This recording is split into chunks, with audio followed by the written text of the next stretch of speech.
जय श्री कृष्ण दोस्तों, पुराणों की रुचि कथाओं चैनल से मैं शिल्पी। मैं आपके लिए कार्तिक मास के महात्म्य से संबंधित एक बहुत सुंदर कहानी लेकर आई हूँ।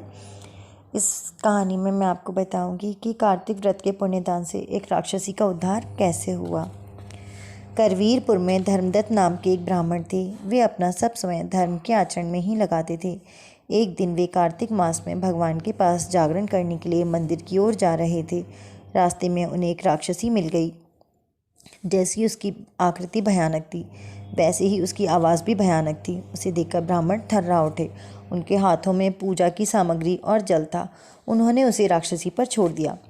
भगवान के स्मरण सहित तुलसी दल मिश्रित जल के स्पर्श से राक्षसी के पाप ताप नष्ट हो गए। उसका स्वभाव बदल गया। वह ब्राह्मण को प्रणाम करके अपने पूर्व जन्म की बात सुनाते हुए कहने लगी। पूर्व जन्म में मेरा नाम कलहा था। मेरा स्वभाव बड़ा उग्र था। मेरे स्वभाव से मेरे पति सदा पीड़ित रहते थे। मैंने अपने पति का कभी भी भला नहीं किया था। दिन रात चिल्ला चिल्लाकर कलह किया करती थी। अंत में खिन्न होकर मेरे पति ने दूसरी शादी कर ली। तब मैंने विष खाकर आत्महत्या कर ली। मैं यमराज के सामने उपस्थित की गई। धर्मराज के पूछने पर चित्रगुप्त ने बतलाया, यह बहुत दुष्ट स्वभाव की थी। यह स्वयं मिठाई खा जाती थी, किंतु पति को एक कण भी नहीं देती थी। इस पाप से यह चमगादड़ बनकर अपनी ही विष्ठा खाया करे। यह अपने पति से द्वेष करती और सर्वदा कलह ही किया करती थी। अतः सूकरी बनकर विष्ठा खाए और पकाए हुए बर्तन में ही भोजन करने वाली यह बिल्ली हो जाए। इसने अपने पति को दुखी करने के लिए आत्महत्या की है। अतः कुछ काल तक प्रेतनी बने। पहले ये मरु प्रदेश में प्रेतनी बने, फिर बहुत दिनों बाद उपर्युक्त तीनों योनियों का कष्ट झेले।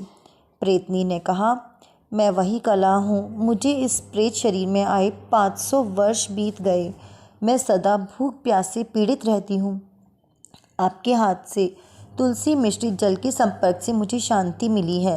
अब आप ऐसा उपाय बताइए जिससे मैं इस प्रेत शरीर और आगे मिलने वाली योनियों से बच सकूं। प्रेतनी के वचन सुनकर धर्मदत्त को बहुत दुख हुआ। उनका हृदय द्रवित हो गया। उन्होंने कहा, तीर्थ और व्रत के सेवन से पाप नष्ट होते हैं, किंतु उसमें तुम्हारा अधिकार नहीं है। अतः मैंने आज तक कार्तिक मास का जो अनुष्ठान किया है, उसका आधा पुण्य मैं तुम्हें दे देता हूँ। ऐसा कहकर धर्मदत्त ने ओम नमो भगवते वासुदेवाय मंत्र को सुनाकर तुलसी युक्त जल से उसका अभिषेक किया। अभिषेक से वह प्रेतनी से देवी बन गई। उसने हाथ जोड़कर ब्राह्मण से अपनी कृतज्ञता प्रकट की। इसी बीच आकाश से एक विमान उतरा। पुण्यशील और सुशील नामक भगवान के पार्षदों ने उस देवी को सम्मान के साथ विमान पर चढ़ाया। धर्मदत्त ने पार्षदों के दर्शन से अपने को कृतार्थ माना। उन्होंने उन्हें साष्टांग प्रणाम किया।